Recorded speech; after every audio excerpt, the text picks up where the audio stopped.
सभी को जय जय सिया राम। कल हमने समझा कि संत अमृत के समान होते हैं और दुष्ट व्यक्ति विष के समान।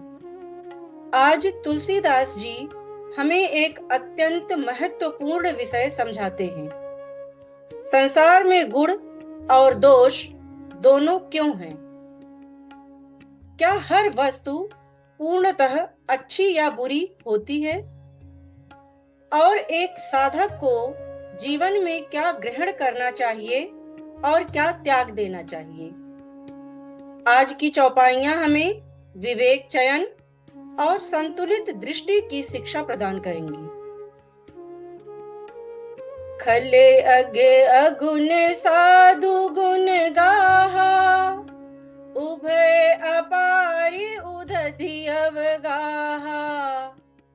शब्दार्थ: खल दुष्ट व्यक्ति, अग पाप, अगुण दोष, साधु संत, गुण गुण, गाहा गाते हैं या वर्णन करते हैं, उभय दोनों, अपार अथाह, उदधि समुद्र, अवगाहा डूबना या प्रवेश करना।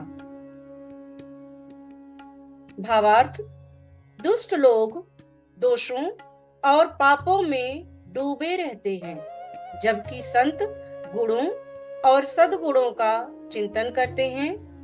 दोनों ही अपने अपने समुद्र में डूबे हुए हैं। विशेष शिक्षा: संसार वैसा ही दिखाई देता है जैसा हमारा मन होता है। जो व्यक्ति अच्छाई खोजता है उसे गुण दिखाई देते हैं, जो दोष खोजता है उसे केवल दोष ही दिखाई देते हैं। तेहि ते कछु गुण दोष बखाने, संग्रह त्याग न भिनु पहचाने। तेहि ते उन्हीं से, कछु कुछ, दोष अवगुण, बखाने बताए गए, संग्रह ग्रहण करना, त्याग छोड़ना, पहचाने अर्थात पहचानना। भावार्थ: इसीलिए गुण और दोष का वर्णन किया गया है ताकि मनुष्य पहचान सके कि क्या ग्रहण करना है और क्या त्यागना है। विशेष शिक्षा: विवेक का अर्थ है अच्छे और बुरे के अंतर को समझना। बिना पहचान के ना तो सही चयन हो सकता है और ना ही आध्यात्मिक प्रगति संभव है। भले पोच सब विधि उपजाए, गुनि गुण दोष वेद बिलगाए। भले अच्छे, पोच बुरे, सब विधि सभी प्रकार के, उपजाए उत्पन्न किए, गुण ज्ञानी, वेद वेद बिलगाए अलग किए। भावार्थ: ईश्वर ने संसार में अच्छे और बुरे दोनों प्रकार के प्राणी बनाए हैं, लेकिन ज्ञानी और वेदों ने गुण और दोष को अलग अलग समझाया है। विशेष शिक्षा: संसार में विविधता भगवान की रचना है, परंतु साधक का कार्य है गुणों को अपनाना और दोषों को छोड़ना। कहीं वेद इतिहास पुराना, विधि प्रपंच गुण अवगुण साना। कहीं कहते हैं वेद वेद, इतिहास इतिहास के ग्रंथ, पुराना पुराण, विधि प्रपंचों ईश्वर की सृष्टि, गुण गुण अवगुण दोष साना भरी हुई।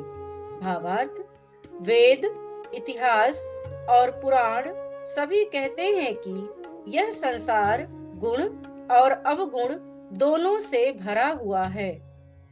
विशेष शिक्षा: पूर्णता केवल भगवान में है। संसार में अच्छाई और बुराई दोनों ही रहेंगी, इसलिए निराश होने की नहीं बल्कि विवेक पूर्व आगे बढ़ने की आवश्यकता है। दुख सुख पाप पुण्य दिन राति, साधु असाधु सुजाति कुजाति। दुख, कष्ट, सुख, आनंद, पाप, अधर्म, पुण्य, धर्म। दिन अर्थात दिन का समय, रात रात का समय। साधु, संत, असाधु, दुष्ट, सुजाति, श्रेष्ठ, कुजाति, निकृष्ट। भावार्थ, जैसे दिन और रात साथ साथ हैं, वैसे ही संसार में सुख दुख, पाप पुण्य, संत दुष्ट और अच्छे बुरे लोग भी एक साथ निवास करते हैं। विशेष शिक्षा, जीवन में केवल सुख ही नहीं होगा, केवल अच्छे लोग ही नहीं मिलेंगे। जो इस सत्य को स्वीकार कर लेता है वह किसी भी परिस्थिति से टूटता नहीं है। दानव देव ऊंचे अरु नीचू, अमीय सुजीवनी माहुरि मीचू। शब्दार्थ, दानव राक्षस, देव देवता, ऊंच श्रेष्ठ, नीच निम्न, अमीय अमृत, सुजीवन जीवन देने वाला, माहुर विष, मीच मृत्यु देने वाला। भावार्थ, इस संसार में देवता भी हैं और दानव भी, अमृत भी है और विष भी। कुछ जीवन देने वाले हैं और कुछ विनाश करने वाले। विशेष शिक्षा, संसार विकल्पों का क्षेत्र है। प्रतिदिन हमें अमृत और विष में से चयन करना पड़ता है। सत्संग, सदाचार और भक्ति अमृत है। अहंकार, क्रोध और ईर्ष्या विष है। आज हमने सीखा, संसार गुण और दोष दोनों से भरा है। विवेक के बिना सही चयन संभव नहीं है। ज्ञानी व्यक्ति गुण ग्रहण करता है और दोष को त्याग देता है। जीवन में सुख दुख, पाप पुण्य दोनों आते हैं।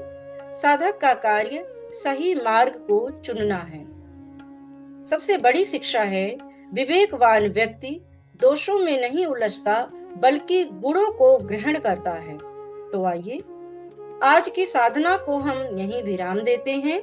कल हम तुलसीदास जी की अगली दिव्य शिक्षाओं को समझेंगे और रामचरितमानस के रहस्यों में को और गहराई से समझने का प्रयास करेंगे। सभी को जय जय सिया राम।